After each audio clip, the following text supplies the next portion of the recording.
चलिए करें start. Please come to question number 35. Question number 35. Question number 35 क्या कह रहा है, let us C.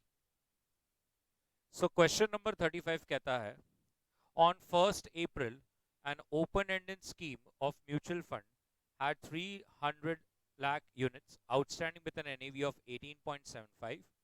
At the end of April, it has issued 6 lakh units at an opening NAV plus 2% load, adjusted for dividend equalization. Can you please just underline dividend equalization?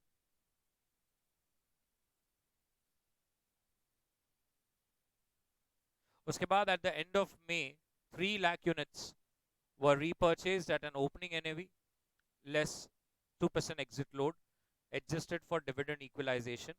At the end of June, 70% of the income was distributed. Now, in respect of April to June quarter, following additional information is available. So, सबसे पहले the portfolio appreciation 425.47, income in the April month 22.95, May का income, June का income. Question कहता है कितना पैसा था बांटने के लिए. नंबर 2, क्या इशू प्राइस थी अप्रैल में. नंबर 3, क्या रीपर्चेस प्राइस थी मई में. And ultimately at the end of quarter what was your NAV. 2 minutes for you to read the question, उसके बाद आई विल स्टार्ट एक्सप्लेनिंग.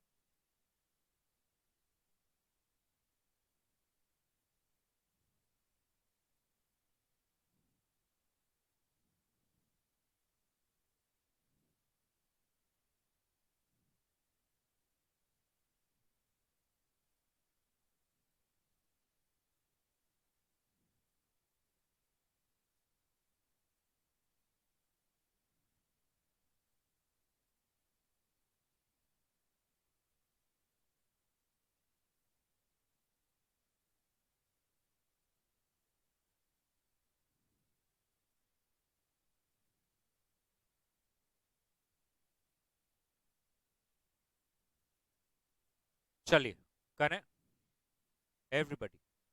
अब सबसे पहले आप ये समझिए डिविडेंड इक्वलाइजेशन क्या होता है. अब पहली बात, इसका मॉड्यूल में कोई ज्यादा रेफरेंस है नहीं, ज्यादा बताया नहीं गया, बट एग्जाम में आते रहता है, इसलिए मैं आपको बता रहा हूं. Dividend equalisation is a reserve that is created specifically जब भी कोई नए यूनिट्स इशू होते हैं तो उनसे एक्स्ट्रा लिया जाता है और वो डिविडेंड इक्वलाइजेशन रिजर्व नाम के फंड में डाला जाता है. इसका कारण ये होता है कि let's say for example April to September mutual fund ने पैसे कमाए, बरोबर है, तो एनएवी का वैल्यू बढ़ गया होगा divide by number of units. सितंबर के बाद लेट्स से ये मैम आते हैं और यूनिट्स को सब्सक्राइब करते हैं. क्या उनके पैसे अप्रैल टू सितंबर लगे थे? नहीं. पैसे तो मेरे और आप सबके पैसे लगे थे म्यूचुअल फंड में, जिस पैसे से म्यूचुअल फंड ने इनकम कमाई. अब at the end of September after 6 months she enters by purchasing some units. अब बताइए, अगर म्यूचुअल फंड को at the year end dividend बांटना है तो वो ऐसा भेदभाव करेंगे क्या कि आप सब 12 महीने थे तो आपको इतना डिविडेंड, आप तो सिर्फ 6 ही महीना थे तो आपको इतना डिविडेंड? ऐसा भेदभाव होगा क्या? नहीं होगा. डिविडेंड हमेशा सबको कैसे मिलता है? सेम ही मिलता है. तो वो सेम मिलने के लिए अप्रैल टू सितंबर जो म्यूचुअल फंड ने कमाया पर यूनिट चेक किया जाएगा और उतना पैसा जब भी आप एंटर करेंगे आपसे थोड़ा ज्यादा लिया जाएगा, which will be returned again back in the form of same dividend given. I hope you are getting what I am trying to tell you. Yes or no? फिर से एक बार अगर चाहिए तो बता सकता हूं मैं कि अप्रैल टू सितंबर हमने 1000 लाख कमाया और नंबर ऑफ यूनिट्स 100 lakhs थे, तो 10 रुपीज हमने कमाया. अब जब मैम एंटर करेंगे ना तो जो भी प्राइस होगा उसमें 10 रुपया हम आपसे एक्स्ट्रा लेंगे, which will be a transfer to a different reserve known as dividend equalization reserve. अब 6 महीना और हो गए, हम सब तो 12 महीना रुके थे, आप रुके थे 6 महीना. अरे ये सर नो. तो 6 महीने बाद जब डिविडेंड बटेगा ना तो वो सेम डिविडेंड बटेगा. आपको वो 10 रुपया ऑटोमेटिकली जो आपको मिलना चाहिए था कम, लेकिन आपसे जो 10 रुपया लिया था वो आपको फिर से रिटर्न बैक कर दिया जाएगा. आई बात सबको समझ में? तो अब यहां पर हमें को कैसे करना है, क्या करना है? सबसे पहले एक हेडिंग डाल दीजिए, statement showing income available for distribution. Statement showing income available, statement showing income available for distribution.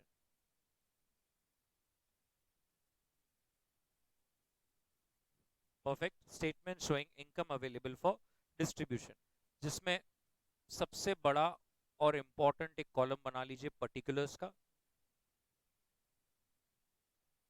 Units का, टोटल अमाउंट का, टोटल और पर यूनिट का।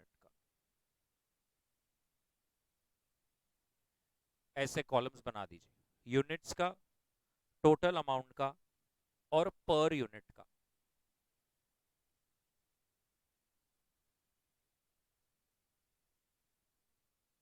बरोबर है? एकदम अच्छी तरह से समझ के करेंगे, आपको तुरंत 2 मिनट में समझ जाएगा। अब मेरे को सबसे पहले बताइए, अप्रैल मंथ में म्यूचुअल फंड ने कितना कमाया? अप्रैल में 22 लैक्स, बराबर है, इतना कमाया। और अप्रैल मंथ पूरा महीना सर मेरे पास कितने यूनिट्स थे? 300 लाख यूनिट्स थे। तो पर यूनिट मैंने कितना कमाया?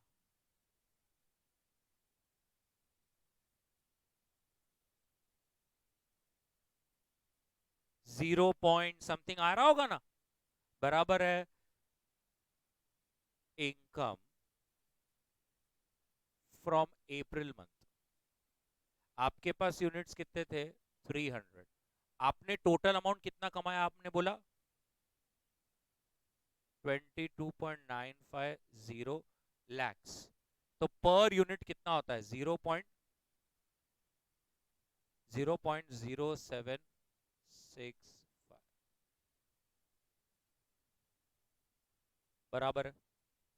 तो अब आपने सम पढ़ा, अप्रैल के एंड में मैंने कितने और यूनिट्स इशू किए? 6 लाख। तो बड़ी अब थोड़ा समझिए, इस 6 लाख यूनिट से मैं 0.075 एक्स्ट्रा लूंगा। समझ में आया? तो next, add dividend equalisation reserve amount. कितने units?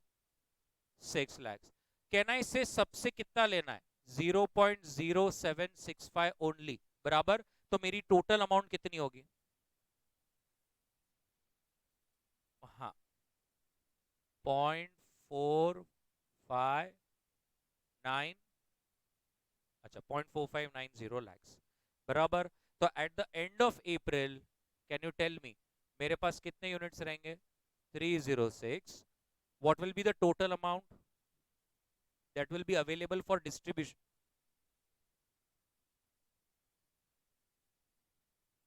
And per unit will be, सही है। अब आपको समझा, 2 मिनट अब इधर देखिए।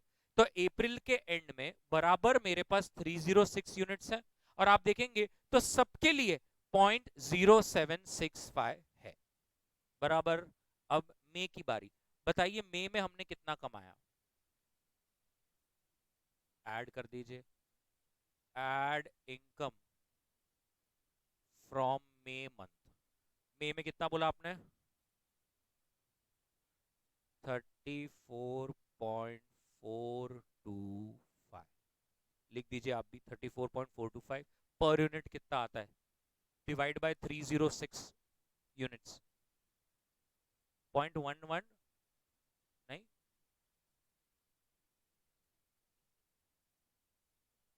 0.1125।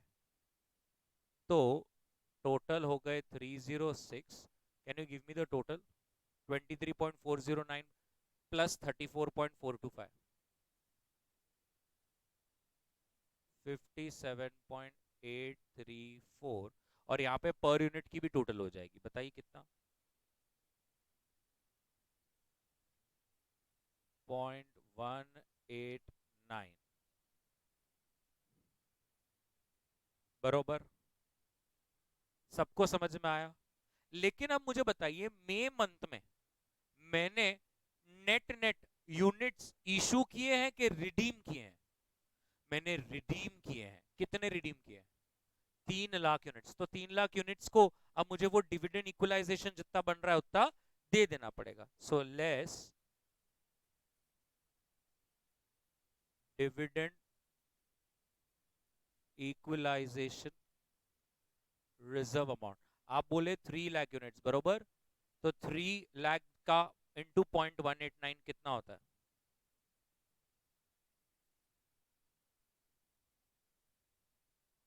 0.567। तो अब ये आ जाएगा 303। नेट बताइए। 57.267। और ये 0.189 ही रहेगा। एकदम क्लियर? पक्का? उसके बाद मुझे जून का बताइए। जून में कुछ इनकम हुई है? हुई है। करेंगे add. Add income from June. बताइए कितनी इनकम है? 45.450।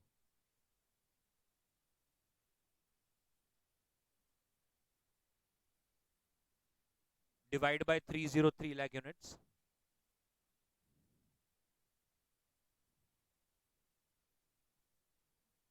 0.50। 0.50। So 303. Yes, my friends. Total. What will be the total? 102.717.339। बना लीजिए। जून मंथ का आपका एंड तक आ गया। मेरे को बताइए लेकिन उसके बाद जून में कोई यूनिट्स रिडीम हुए हैं या आपने इशू किए हैं? नहीं। तो वहां पर तो मेरा कोई डिविडेंड इक्वलाइजेशन नहीं आएगा। लेकिन जून के अंत में क्वेश्चन ने कहा है मैंने डिविडेंड बांट दिया। कितना बांट दिया? 70% बांट दिया। सो लेस डिविडेंड पेड। बटी मेरे पास टोटल पैसा कितना था? 102.717। उसका 70%। 71.902 ले लूं मैं? यस। Divide by 303 units. तो मुझे 1017। हाँ,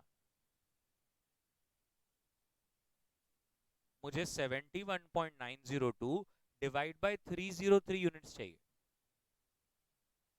0.2373। तो मतलब 303 यूनिट्स। बताइए अमाउंट कितना बच गया मेरे पास?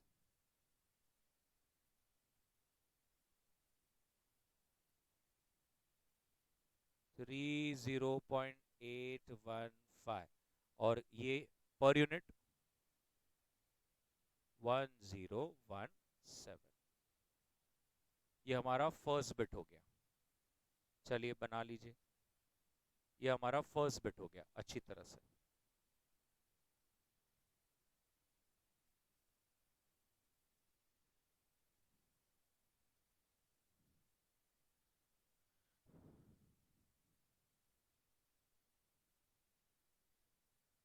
करेंगे मैम, डन। मैं उसके जगह पे आपको खास एक डिविडेंड इक्वलाइजेशन पे अगर सम कराऊं तो चलेगा? सम ही करा दूंगा, मतलब ऐसा वाला नहीं, प्रॉपर के कैसे किधर जाता है वो वाला पार्ट। I do it. मैं है मेरे पास। I find and solve. एक कल लेके मंडे आपको दे दूंगा। अभी भी बहुत सारी चीजें क्लियर होगी नीचे और बाकी है। इतना कर लीजिए पहले।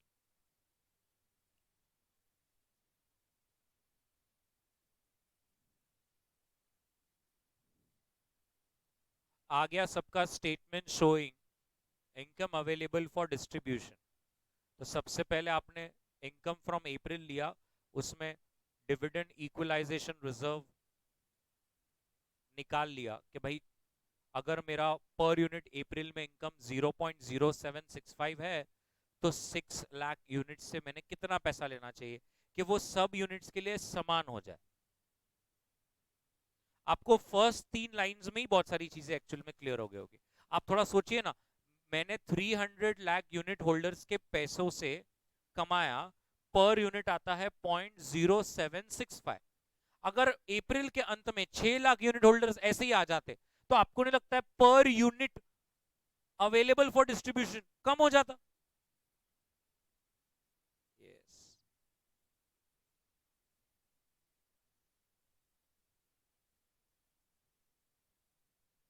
बना लीजिए।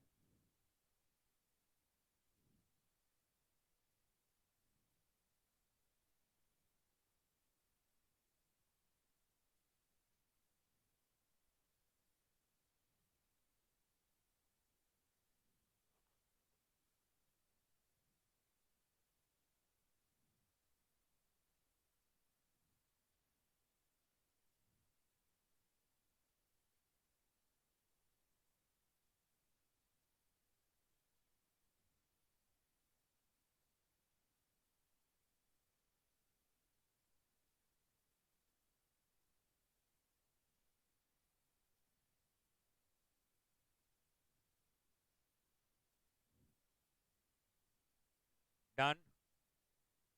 अब उन्होंने आपको सेकंड बिट क्या पूछा है, आप बताइए। आपको लगता है बताना है तो ठीक, नहीं तो ठीक।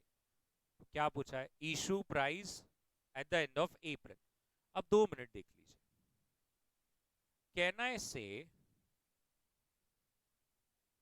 आपको ओपनिंग एनएवी कितना दिया है?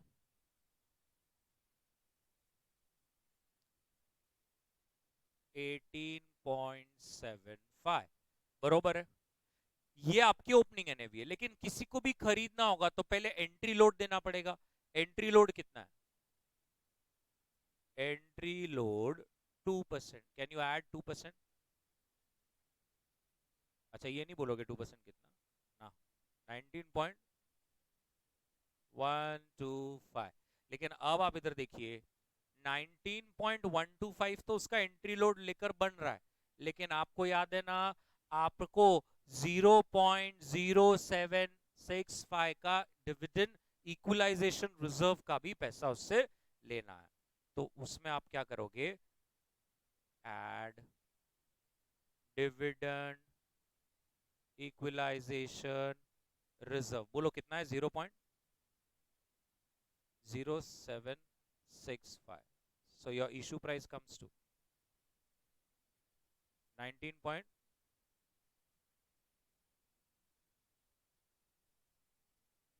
परफेक्ट। चलिए बना लीजिए second bit.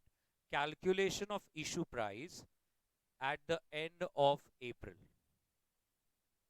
Calculation of issue price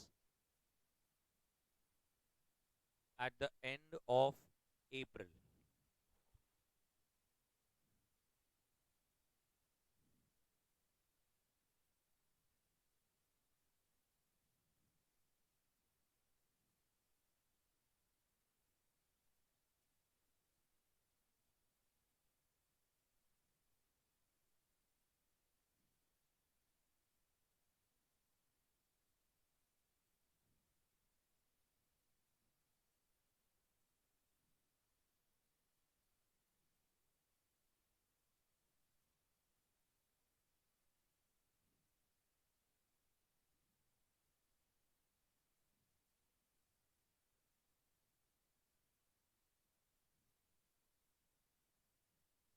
बरोबर।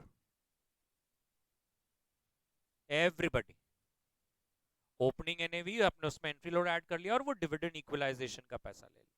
What is the third bit that they are asking you? अब आपको रीपर्चेस प्राइस चाहिए मई का, तो फिर से एक हेडिंग डाल दीजिए, repurchase price for the month of May. Repurchase price for the month of May. अब थोड़ा सोचिए, repurchase price for the month of May चाहिए, बराबर है, ओपनिंग एनएवी तो 18.75 ही है, लेकिन अब आपको अगर किसी को रिडीम करना है तो हमें एंट्री लोड नहीं लगता, क्या लगता है, एग्जिट लोड। तो लेस एग्जिट लोड, कितना एग्जिट लोड, 2%, लेस कर दो 2%, 18.375, और उसमें डिविडेंड इक्वलाइजेशन रिजर्व ऐड कर दीजिए। मई में देखिए डिविडेंड इक्वलाइजेशन रिजर्व कितना है, मई में सर, मई में डिविडेंड इक्वलाइजेशन रिजर्व मई का कितना था, पॉइंट कहाँ 1125 है, 0.189 है ना, ऐसे क्यों कर रहे हो sir, 0.189, 0.189, so what is your redemption price, 18.564। चलिए, सो रिडेम्पशन प्राइस आपका आ गया मई का, एग्जिट लोड का पैसा काट लिया और आपने जो भी डिविडेंड इक्वलाइजेशन के नाम पर लिया था उतना रिटर्न कर दिया।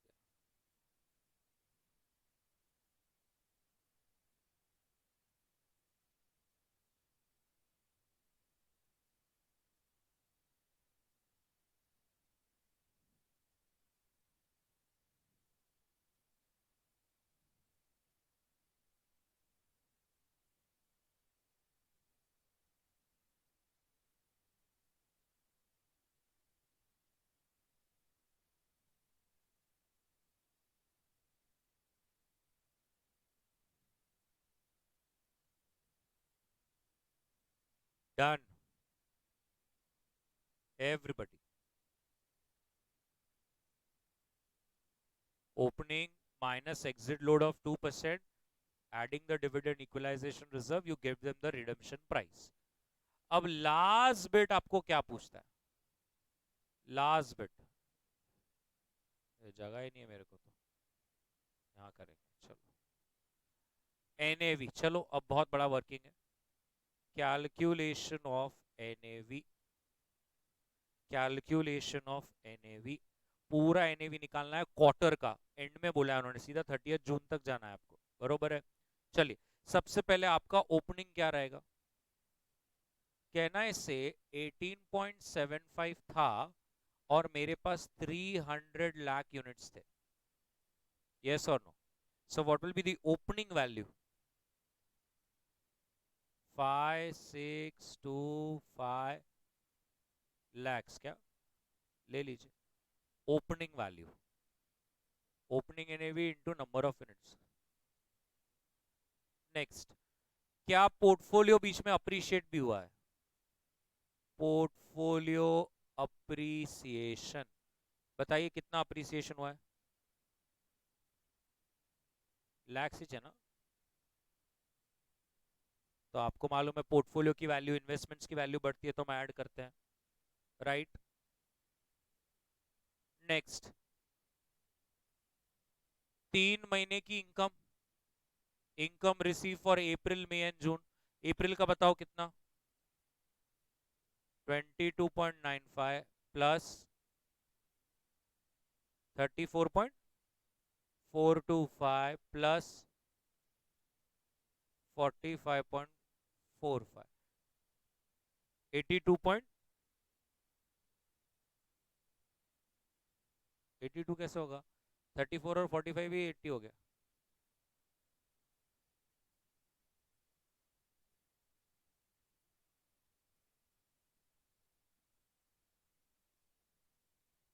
बराबर।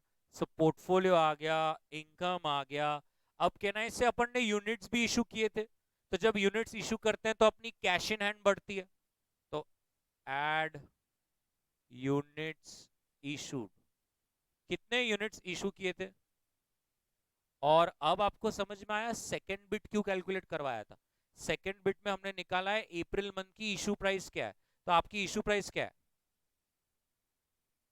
20, हाँ, तो 6 लाख यूनिट्स,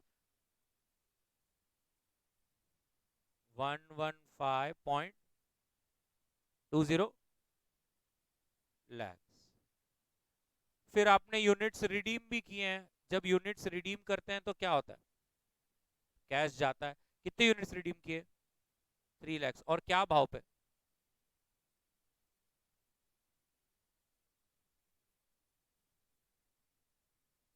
69।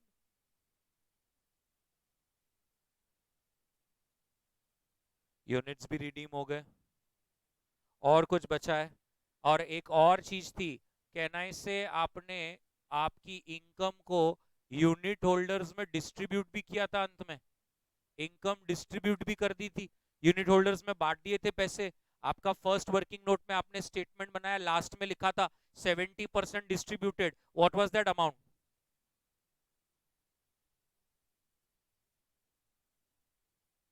आपने वो डिस्ट्रीब्यूट भी कर दिया था। So what is your closing value coming? 6140 से, अच्छा एक मिनट, ठीक है।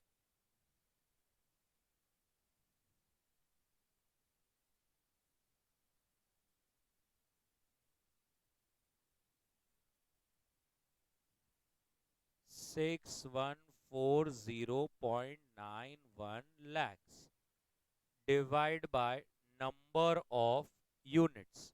पहले मेरे पास 300 थे, फिर मैंने 6 और इशू किए और 3 रिडीम किए, तो सिर्फ और सिर्फ 303 lakhs रह गया। So what is the NAV value? 20 point, perfect. बना लीजिए एकदम अच्छी तरह से, चलो।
डन, पक्का, everybody.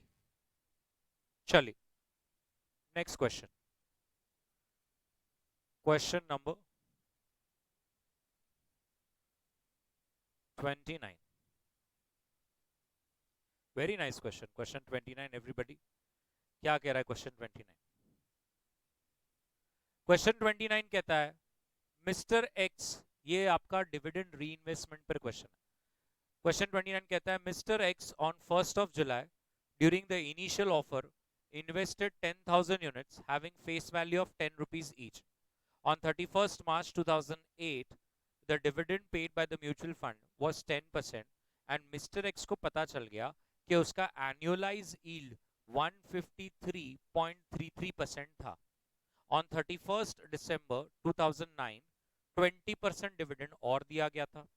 On 31st March 2010, Mr. X redeemed all his balance of 11296.11 units when his annualized yield was 73.52.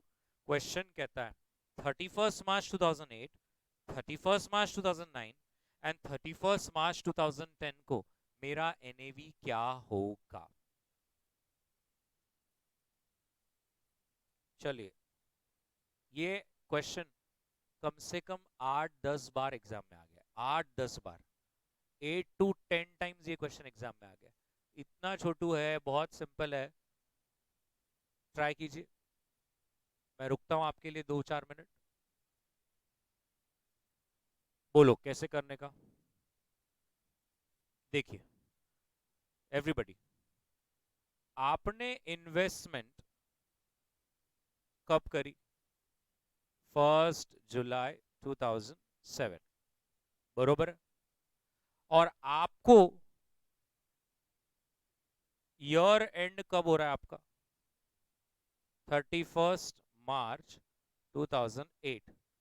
अगर मैं 2 मिनट देखूं, this comes to how many months? 9 months, बरोबर है. ये 9 मंथ्स का गेम था. सामने वाला आपको मैं येलो में करके रखता हूं, ये देखिए, उसने 31 मार्च को देखा तो उसको मालूम पड़ा कि उसका एनुअलाइज यील्ड 153.33 है. अब मैम अपने को मालूम है एनुअलाइज मतलब उसने पूरा साल का बोल दिया, तो क्या मैं ऐसा कर सकता हूं, देयरफॉर रिटर्न, अगर कोई बोल रहा है कि 153.33 मेरा एनुअलाइज है, एनुअलाइज मतलब 12 महीने को पकड़ के, तो 9 मंथ्स का कितना होगा? सॉरी, 115, अच्छा तो 115%, मतलब मेरा 9 मंथ्स का रिटर्न 115% होगा, बराबर है सर. अब मेरी इन्वेस्टमेंट अमाउंट, अगर मेरी इन्वेस्टमेंट अमाउंट 1 लाख थी, तो ऑन 31 मार्च 2008 यही अमाउंट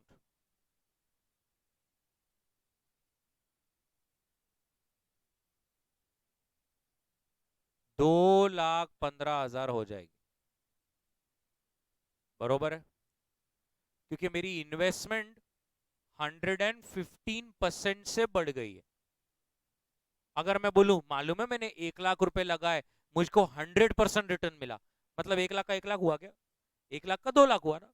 तो आपका 115% होता है 2,15,000 इन्वेस्टमेंट का कॉर्पस वैल्यू बता रहा हूं, बराबर है. अब थोड़ा सोचिए, आपको डिविडेंड भी मिला होगा, कितना मिला होगा? 10,000 यूनिट्स आपके पास थे और 10 रुपीज इसका फेस वैल्यू है, 10% डिविडेंड बटा था, मतलब 1 रुपया मिला होगा सर. तो 10,000 मिला होगा. और मैंने आपको पहले ही सब में बताया हुआ है कि जब जब डिविडेंड बढ़ता है उतने से वैल्यू गिरता है, यस और नो.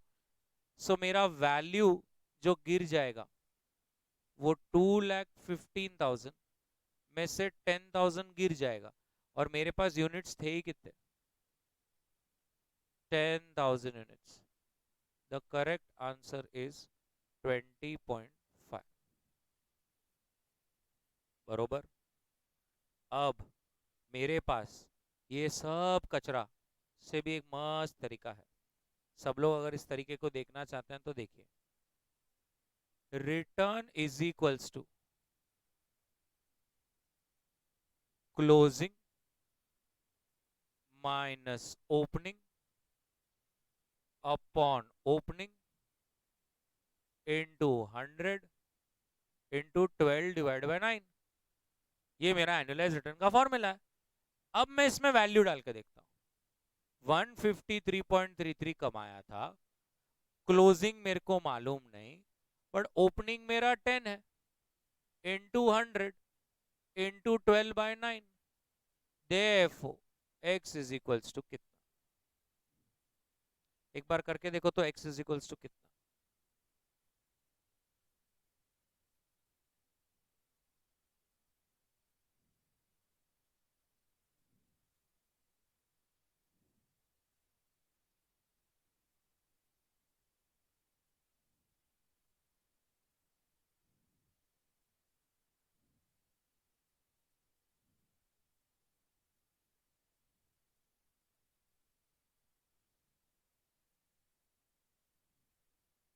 21.5 आंसर आएगा। 21.5 dividend distributed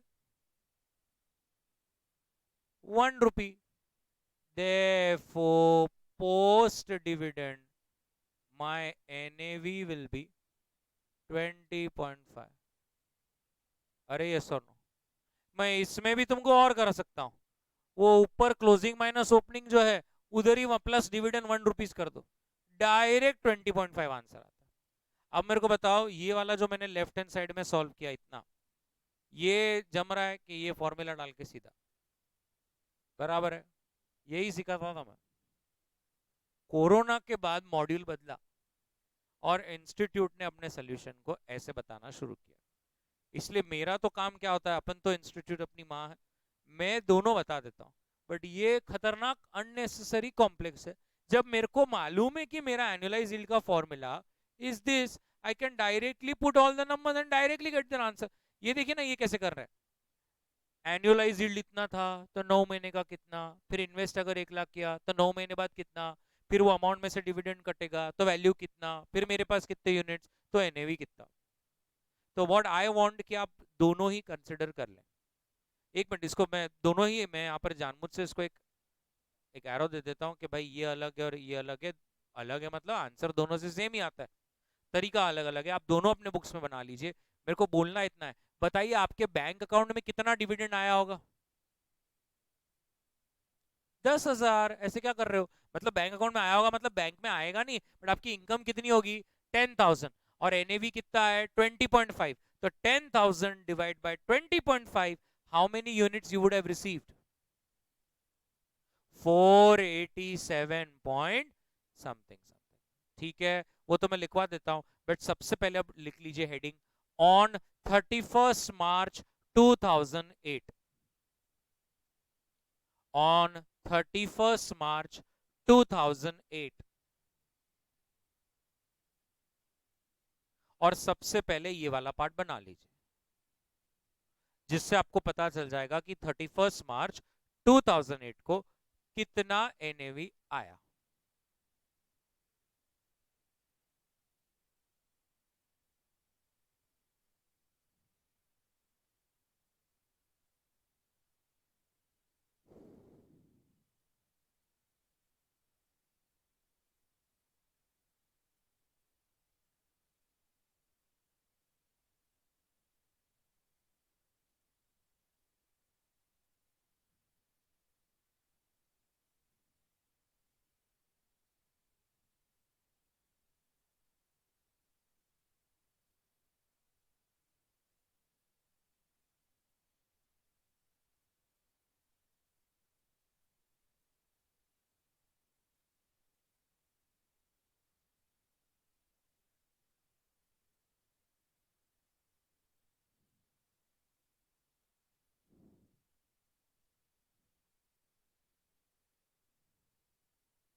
done,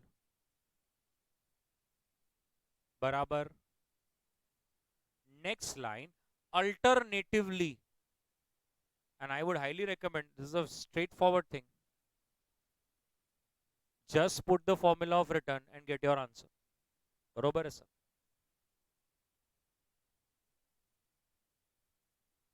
Just put the value in the formula of annualized yield and directly get your answer. That is 21.5.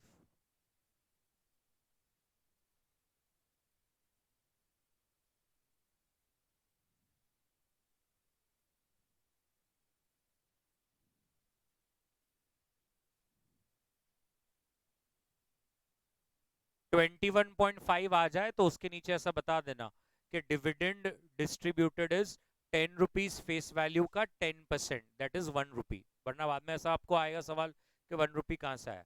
₹10 face value का 10% डिविडेंड बटा है, ऐसे ₹1 आया, इसलिए डिविडेंड कटने के बाद तो एनएवी गिरता ही है, तो दैट विल बी 20.5। सबका 20.5 आ गया पक्का।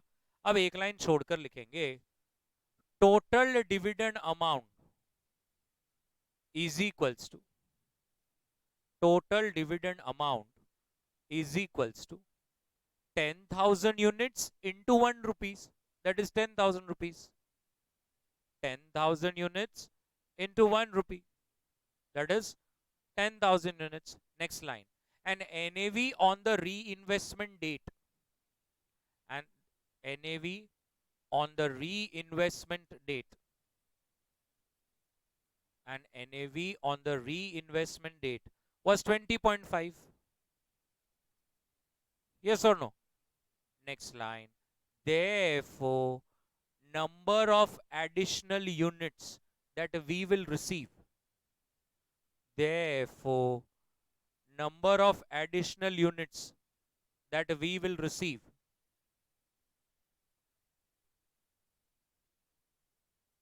will be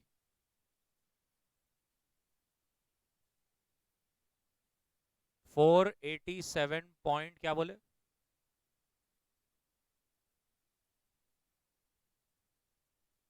Therefore total units is equals to 10,487.8049.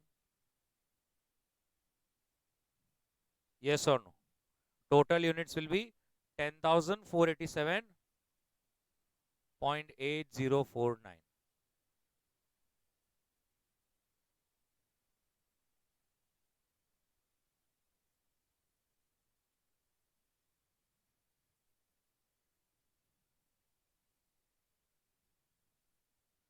सही है सर यहां तक? अब मैं आपको आगे का बताता हूं, देखिए कितना प्यारा और सही हो जाएगा।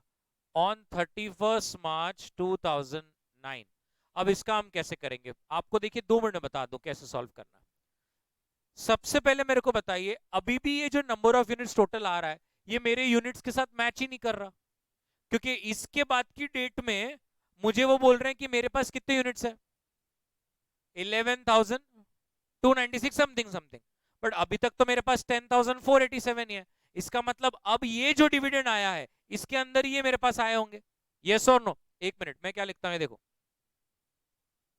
वी हैड, सब लोग देख रहे हैं यहां पर, 10,487.8049 यूनिट्स, बराबर है। एंड क्लोजिंग यूनिट्स जो मेरे को क्वेश्चन में दिया है वो है 11,296.11 यूनिट्स। इसका मतलब मेरे को बीच में एडिशनल यूनिट्स और कितने मिले?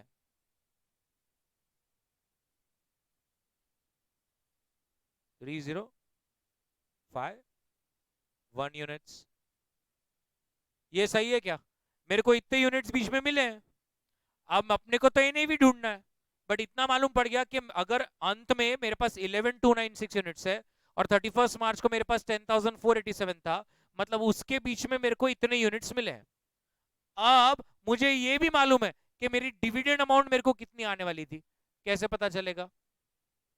बोर्ड पे ही देखते रहिए, डिविडेंड अमाउंट कैसे मालूम पड़ेगा? कैन आई से मेरे पास 10,487.8049 यूनिट्स थे और फेस वैल्यू 10 रुपीज है, और डिविडेंड बीच में कितना बटा था? 20%। Very good. तो मेरे को डिविडेंड कितना मिलने वाला था?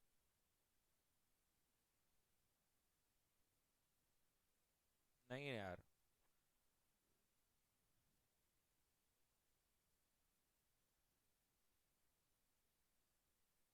20975, बट इट इज रुपीज यार। यस, बरोबर है। आपको अभी एक चीज समझी, मुझे ये भी मालूम पड़ गया कि मेरे को कितने यूनिट्स मिले, और मुझे ये भी मालूम पड़ गया कि मेरे को कितने पैसे मिले होंगे। इसका मतलब मेरे को मेरी क्या एनएवी पे मिला?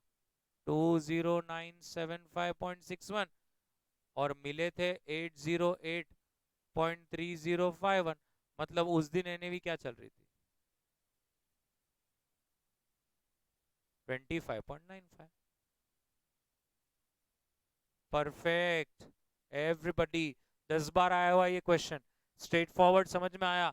मेरे पास इतने ज थे, थोड़ा फिर से एक बार देखिए, मेरे पास इतने ही थे, तो इतने यूनिट्स पे 20% इतना पैसा खाते में आना चाहिए।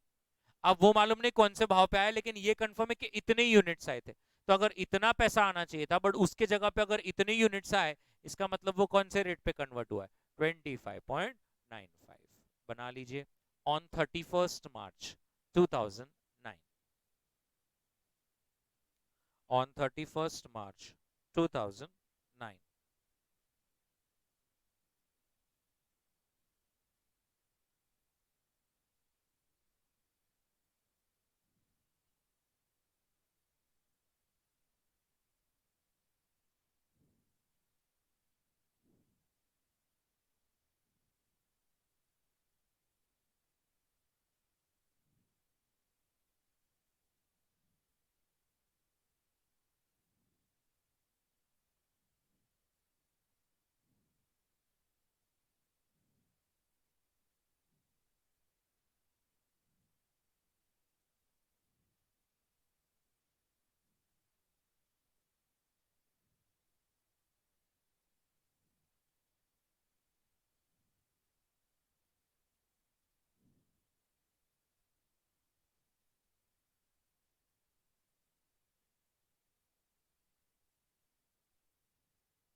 बरोबर बडी। और अब उन्होंने फिर से एक और एक डेट बोली है। कौन सी डेट बोली है? 31st March 2010। अब ये डेट का कैसे करेंगे? ये डेट का कैसे करेंगे? देखिए मेरे पास अगेन दो ऑप्शन है, मैं पूरा घुमा फिरा के भी कर सकता हूँ। यस, या तो मैं एनुअलाइज रिटर्न के फॉर्मूला से भी कर सकता हूँ। देख लीजिए, annualise return is equals to, देख ही लीजिए, closing minus opening upon opening into 100 into 12 divided by n. Now what is the annualized return that they have given you? 0.52 is equals to, closing मेरे को मालूम नहीं, बट ओपनिंग मेरा 10 था, into 100 into 12 divide by how many months? मैंने invest किया था 1 जुलाई को 10 रुपए में। आज 1 जुलाई से 31 मार्च 2010, पहले साल के वो 9 मंथ्स, और उसके बाद 12 12 24 33 आ गया आपका क्लोजिंग एनएवी। यस और नो? 33 मंथ्स कैसे हो गए? 1 जुलाई 2007 से अब तक।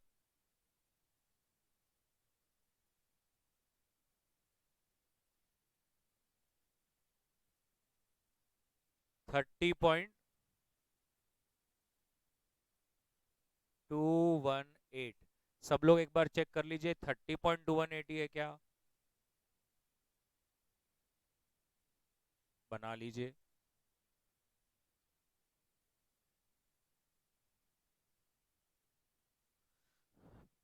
करा देता मैं।